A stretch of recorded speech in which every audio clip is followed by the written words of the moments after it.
Hey guys, this is Owen, and today I'm playing a bit of Dwarf Fortress. I'm just going to get straight into it and create a new world. Oh, look at all those letters, all those creatures. Right, so we're going to start off by making a big world. Hopefully I can get a few fortresses out of this one. Start with a short history. Quite a lot of civilizations. I'd rather have people to fight, kill, than no one at all. Quite a few sites, a few beasts. Make the world harder to live in. And because of all those handicaps, we'll make it a bit more rare. A few more minerals. Right, this is gonna start the world generating process. This might take a while, so I'll see you guys in a second. Hey guys, we're back, and the world has finally generated. The everlasting dimension, I hope. um, so I've had a look around quickly, and looking at the world, it's pretty good. Um, there's a big main landmass right in the middle, as you can see here. This is probably where I'm going to settle the first fortress. Um, so a nice big lake in the middle of these mountains. I might settle in the mountains like a true dwarf. Or I was considering starting a nice little fishing fort, maybe on the coast somewhere around here. Other than that, we've also got a big snaking continent to the left over here. There's not much going on here. It just looks pretty cold in the north, and nothing else really in the south to be worth settling around. So I think I'll leave that for now. Also, there's another big long continent to the right. There's a few fanciful beings here, so unicorns and the like, and a few evil ones over here, zombies and such. Good old zombies. Other than that, this continent is pretty barren as well. Now, if we go to the north, we can see the glaciers, and the glaciers look like there's going to be a lot of fun later on. So, I've probably not told you, but after my first fortress falls, I'm not brilliant at this game, so it's probably quite likely I am gonna leave, settle a new one, try again, and see how it goes. Um, but these glaciers, they have intrigued me. There's a haunted land around here, if you can see.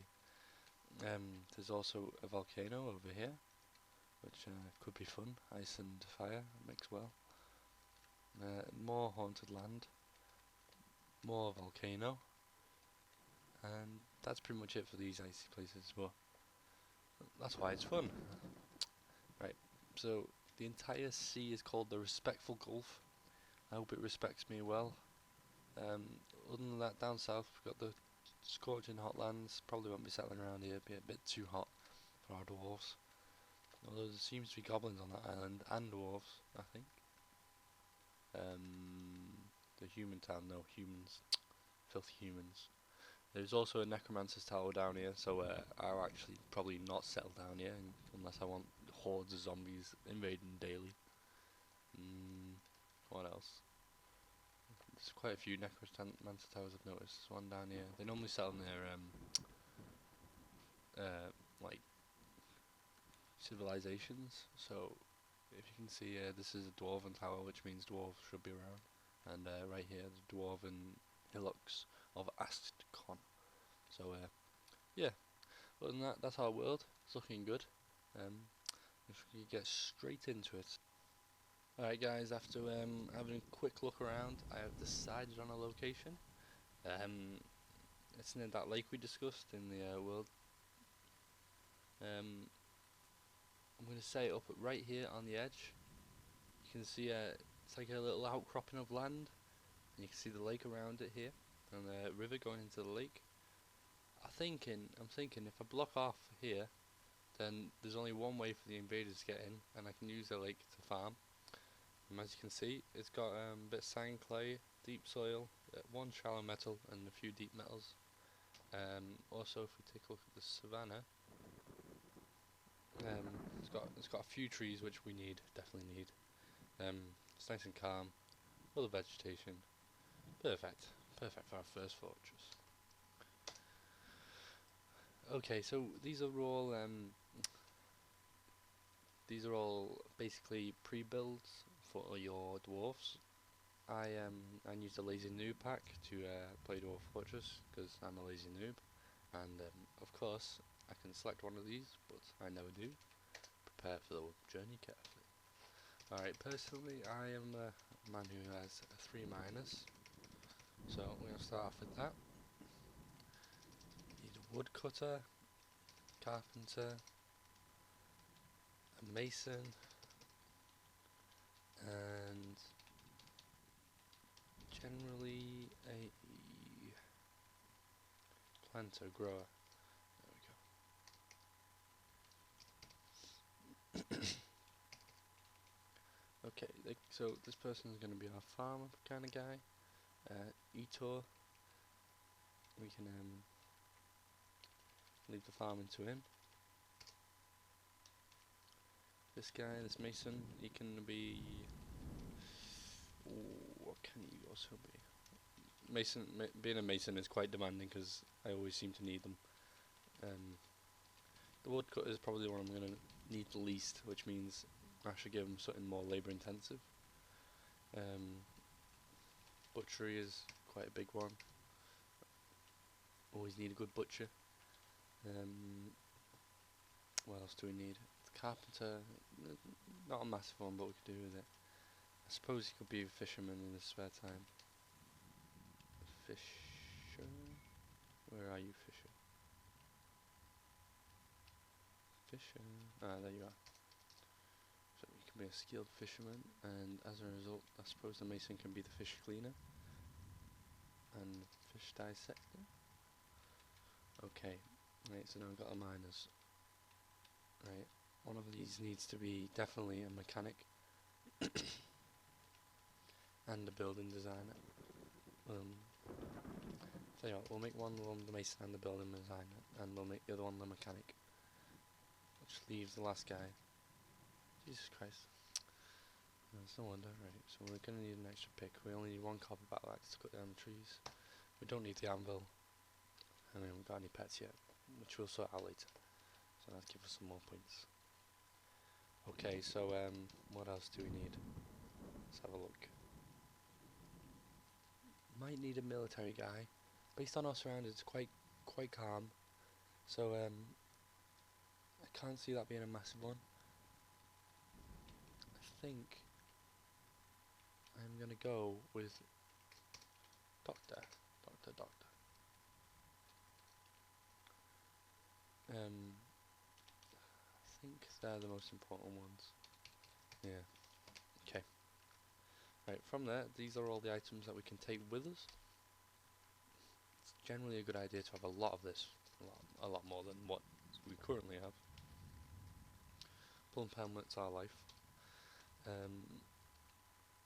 We do not need prepared naked mole dog kidneys, but they're a meat, we might as well keep them. Got some fish. We don't need this thread. I'll keep the quivers. Don't need the buckets. Don't need crutches, wheelbarrow or a step ladder. And that gives us a lot more to play around with, which is good. Let's take a look at meat. Giant almond meat. Oh, sounds tasty. Is two the most? Yeah, okay. So this is the least expensive, so we might as well get a few more of that. 30. Get 20 of each seed. Can grow these in the other seasons. We got 3 picks for the 3 miners, 1 copper battle axe for the wood chopper. We'll need some dogs. 6 women, breed. 7 women. Might as well get some good old. Where are they? The ram and the ewes. 3. We'll farm these to eat. So we can also shear them for their hair, fur. Right, we'll also take a few hens and a rooster, and they can lay eggs. Perfect. I'm pretty happy with the setup. We should have enough food to survive from the start. Also, we'll have pack animals that are given to us to pull the caravan, so we can butcher them when we get there. Um, Also, we've got the seeds to grow. We've got the drink. We'll also be living next to a lake, so we can drink from the lake, which shouldn't be a problem. I hope, the lake doesn't dry out. So that'd be a good thing if it didn't dry out, or I mean freeze over, because this world's quite cold in the north, and from the looks of it, the lake was quite north, and it might freeze sometimes. Oh, we have arrived. Apparently. You have arrived. After a journey from the mountain homes into the forbidding wilderness beyond, your harsh trek is finally ended. Your party of 7 is to make an outpost for the glory of all Liquid Rovard. There are almost no supplies left, but with stout labour comes sustenance, whether by bolt, plough or hook, to provide for your dwarves. You are expecting a supply caravan just before winter entombs you, but it is spring now, enough time to delve secure lodging ere the cougars get hungry. A new chapter of dwarven history begins here at this place. In the Kabuk Gate Lancers. Strike the earth. Right, here we are, lads. Let's take a quick look around. I can't zoom out unfortunately because I've got a dodgy mouse. But from it, what it looks like is here's the lake, all the way around here. Hopefully full of fishes for us to eat. It seems to crop in there and goes back in there. Okay, so if we're making the fortress on this side of the lake, what we should do is perhaps build a channel through here. Yeah, build a channel through here. Join up these two areas of the lake with a big wall. Build a moat to allow, to prevent invaders getting in, and we'll see how it goes from there. But first, we need to get our fortress set up, of course. So I'm gonna need to dig the trees, chop down a few trees, quite a few trees, and we're also gonna need to. We've got quite a lot of land to work with, so shouldn't really matter where we make our main staircase. But I'm just gonna plonk it right in the middle of here and dig. 7 is the golden number. As you can see, we're 7 down over here. This is how deep your fortress has gone. Oh well, at what level you're currently on. So for example, here is the ground level. You can see these are tree trunks, and here's all the dwarfs and such. If I go up a few levels, you can start to see the insides of the trees, and go up further. There you go, you can see all the trees, and you can see the land through the there. Also see a nice birdie flying over there. So yeah, that's what I'm doing when you see all these weird screen changes. I'm simply going down or up a level. So our dwarves have already mined deep. What have they found? Let's take a look. Tetrahedrite. Tetrahedrite, the worst. It's an ore of silver and copper. Silver is great for blunt weapons because it's heavy, so warhammers and such. Copper is good for swords. It's alright. Not as good as iron, but not much good, better than iron. Right, so you can see these are sand and sand again layers, and as you can see, they're changed to stone. So as a result, you can grow food on sand. Science lesson for you there. So we can set up our farms on this level. We'll have one there. Oh, actually, how did I do it? I think I made it one bigger than the maximum. 12 by 12. Oh, not that big. There we go. Farms are now hopefully going to be set up. Oh, that's not in line.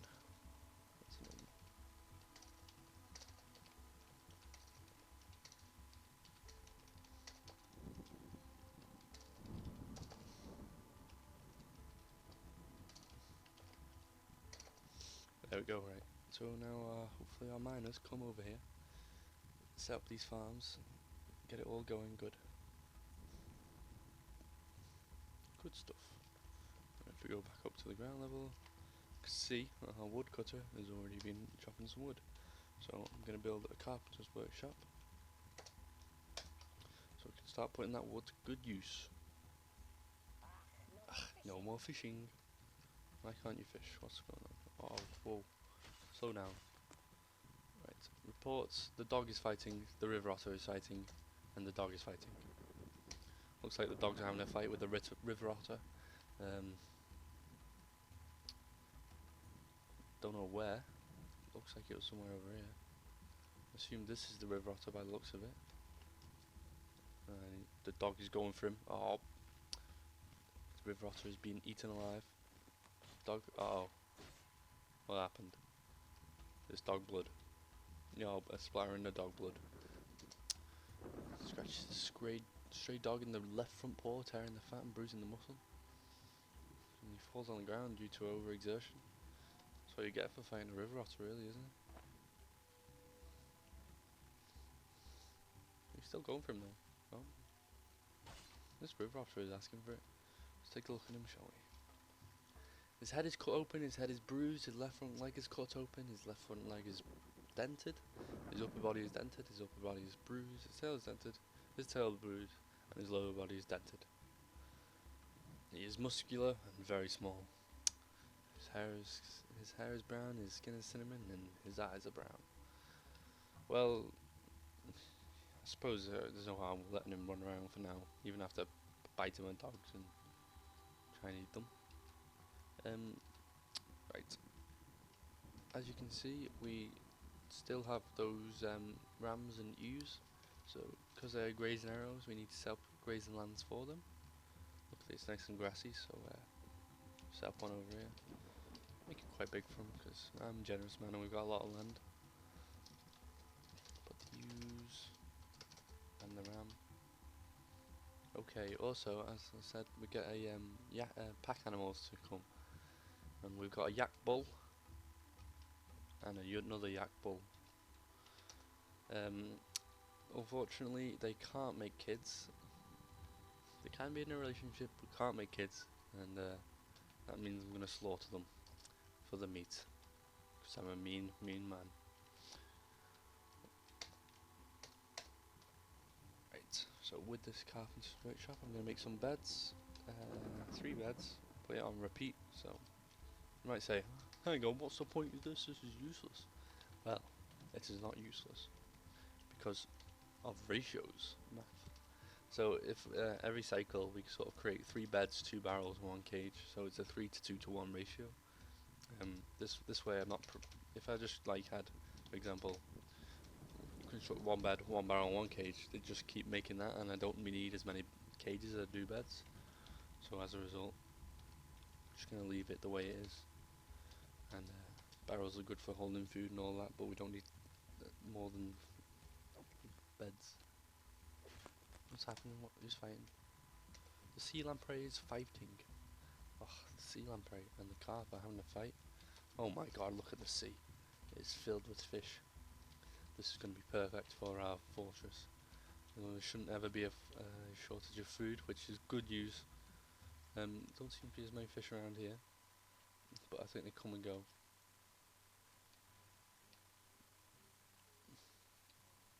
A few around here, a few mudfish by the looks of it.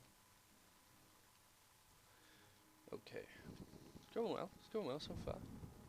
The miners have already dug one of the farms, so I'm going to set up a farm plot in here. There we go.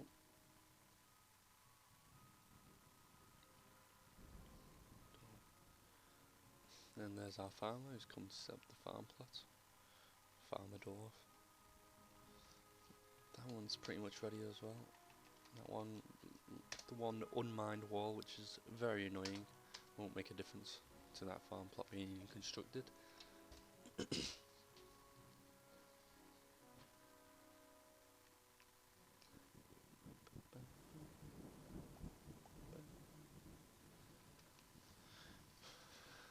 Set up an area for the sand to be removed and turned into glass, but I don't know, we don't need glass at this point, and I've never found a massive use for glass. I mean, Not like the only thing you use glass for is like looking through, and maybe a bit of crafting sometimes. When you craft something fancy, which actually now I think about it is probably going to be a necessity later on, because dwarves are awkward.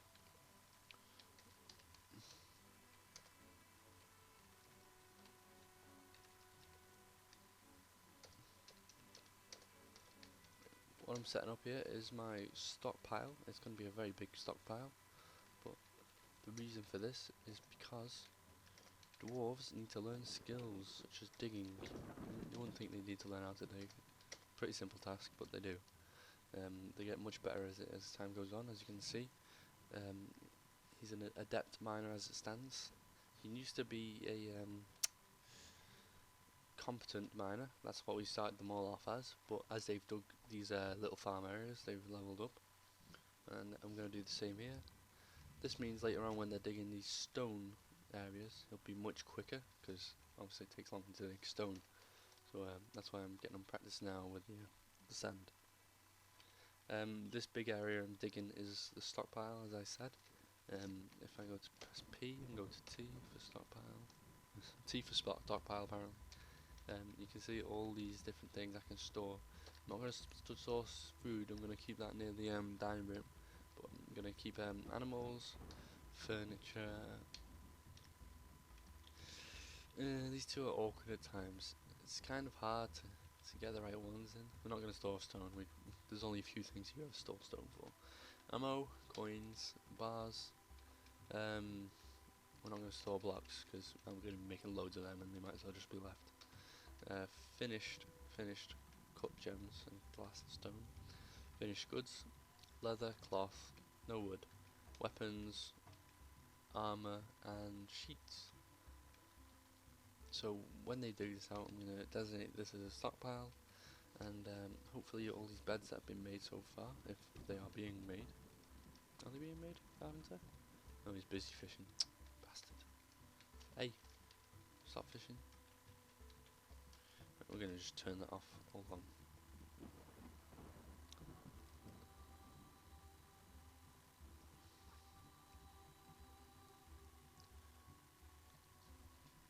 Right, labours. Woodcutter. You stop fishing for now. And hopefully he'll leave his duties as a fisher when he's finished fishing, and you go make wooden cages. Good man, good man. Alright, so it's going well so far. I'm just gonna tell you what I'm gonna do and skip to that point, because this is quite tedious to watch people dig. Not the most entertaining thing in the world, really, is it? So I'm gonna get this stockpile dug. I'm gonna go down one layer, and beneath it I'm gonna set up some workshops on this layer. The layer below that I'm gonna set up the dining room, and maybe I plan to make offices later on, but I don't think I'll do it now. But yeah, I'm gonna set up the dining room, and the layer below that I'm gonna have the bedrooms.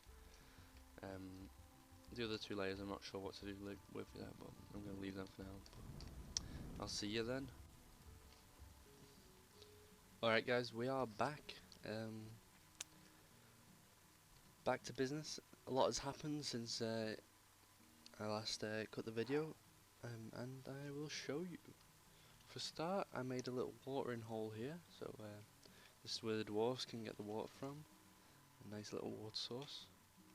The ewes are still doing well in their little pasture, eating all the grass. Also, we managed to get the pack animals and put them in their own little pasture. Also, you might have noticed there are two new guys. So we had a migrant wave, so obviously, like real life, migrants come and go. So we had people migrate to our fortress, 5 new guys. One is a very good metalsmith, which I'm very happy about. If we just take a look at him, he's a great weaponsmith, which will make him really helpful for later. We also had another butcher, another planter I mean, another mason, and a clerk. think that was everyone. She is a military kind of person, if you take a look. Good at dodging. Well, novice. A competent Marks Dwarf, so. Yeah, she's got a lot going for her. Great astronomer. She likes the stars. Also, I have done a lot of digging and a lot of building. So, if you remember, I left last time, and this was getting finished up, the stockpile. I've designated it all as stockpile after all, and now they've started to load it with the beds and cages and barrels. Hold on. Alright, fair enough. Also, you can see a few things made out of rock here, so a few rock doors, coffins, thrones and tables. That is because I managed to make the stockpiles. So the dwarves dug out the stockpile rooms, and I built a mason's workshop over here, 2 of them in fact. Built a stone stockpile to feed into these workshops. I also got a mechanics workshop down here, and 2 carpenters workshops over here. Right now they should be still on beds. Need a lot of beds. And barrels. And cages. Okay. Okay, we also got the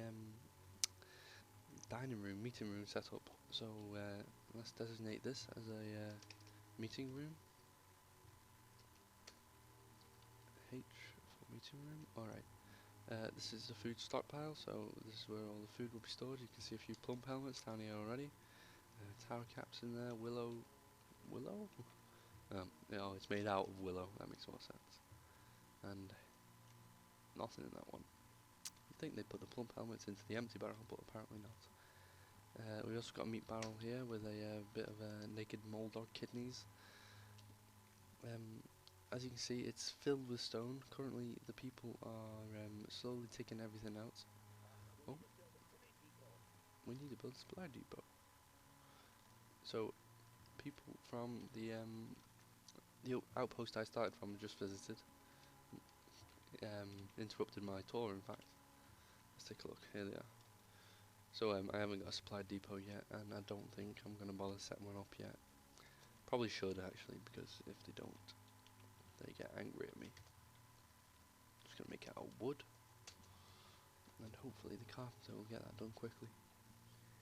Anyway, back to where we were at. Okay, so got the dining hall set up, and also I've started making the bedrooms. Now I follow a quite simple design when it comes to bedrooms. Each dwarf gets a 2x2 room, and in that you can fit a bed. If you got a lot going on, you can get doors, give them a door as well, and maybe even dressers if you've got good production. As it stands, we don't. You can maybe see down here and hear from all the woofing, new animals being born. We've got dogs, ewes. Good news are currently, if we take a look at our food stocks, we've got a lot of plant, not so much meat, and we've got no fish yet, despite being a lake fortress. We'll sort that out later, but for now we need to work on the initial fort. But all in all, the fort's going well. I've started to crop in the oh, hello. The world is the same as ever. I don't think we need anything right now. Okay, trade agreement, strengthen bonds. Please consider an import agreement next year. Alright. What are you willing to offer? Oh, alright then. Look over documents. So from us they want footwear, ammunition, musical instruments and sheets. Apparently. I look forward to our meeting next year. May our fortunes rise and fall together. Okay. Right. So I've started to crop in this lake. So using my miners, I've dug a little channel and cropped it in. Hopefully, eventually, they'll dig this out, and this will be the moat. So there's going to be a wall behind here. I'm going to build a bridge over the moat somewhere around here, I imagine. And if I can get the lake to go out all the way over to here, then it'll be perfect. We've had no other problems with wildlife after the raving river otter from before. We attacked the dogs. We've got some wild boars at the moment, but I've got no hunters, so I'm not going to bother with that. Looks looks like the merchants have brought a few animals, but as I'm not trading with them at the moment, I'm just going to leave it for now.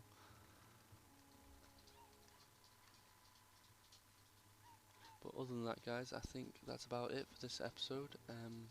If you enjoyed this episode, please feel free to leave a like, comment on the description if you have any questions about Dwarf Fortress, or just like the video in at all. And I'll see you next time. Goodbye.